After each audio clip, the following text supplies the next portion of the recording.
first practice at the 2014 Northwest 200. Brilliant sunshine, perfectly dry racetrack. Super Sport 600s, the first bikes away in this session. 34 you're looking at there. Alistair Seeley looking to add to his tally of 10 wins around this circuit. Not lucky in this session though, a few problems, and third fastest, while Michael Rutter surprised everyone with the Smiths Triumph 675, pushing the triple up into second spot on the leaderboard. Not everyone had a fault this afternoon at the Northwest. Guy Martin just running deep on the brakes, up onto the grass here. Ian Hutchinson overran the Mill Road roundabout and went off to hospital for a checkup, but he came back 100% fit, although that's more than you can say for the bike. And what about this? Local fans delighted to see that William Dunlop on his new Taiko Suzuki was the quickest man on a 600 around the circuit this afternoon for provisional pole position. Top three in just a couple of seconds. Dunlop's time 4:41.4. And then it's time for the superbikes. The big machines are out. Guy Martin still looking for a big bike win around here. Seeley and McGuinness have shared those over the past few years, but John McGuinness is injured, so maybe this is going to be Guy Martin's time. Seeley, of course, looking to add another big bike win to his portfolio. Second fastest, just ahead of Guy Martin. But here's a surprise.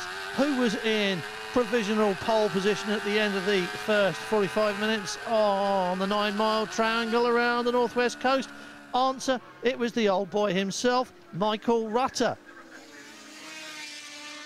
1.6 seconds faster than anybody else. Surprise? Yes, but maybe we shouldn't be. He could leave this racetrack this weekend with more wins than anybody else, even Robert Dunlop. Super Twins are up next in this session. The class that Ryan Farquhar created, and in a masterclass display, he gave Connor Bean a complete demonstration of how to do it, and showing that with win number 200 under his belt, he hasn't lost his hunger.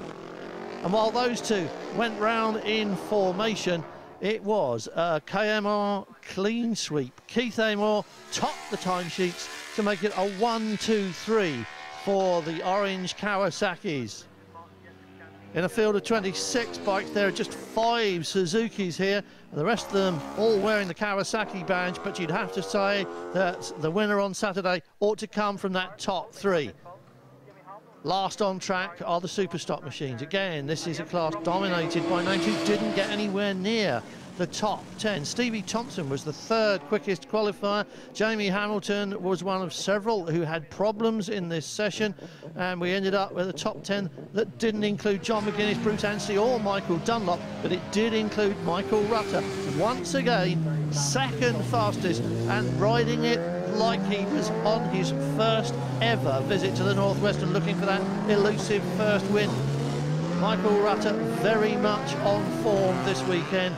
But what about this? What a surprise. Second visit to the Northwest 200 for Austria's Horst Zeiger. First time he's seen it in the dry, and he went straight to the top of the timesheets.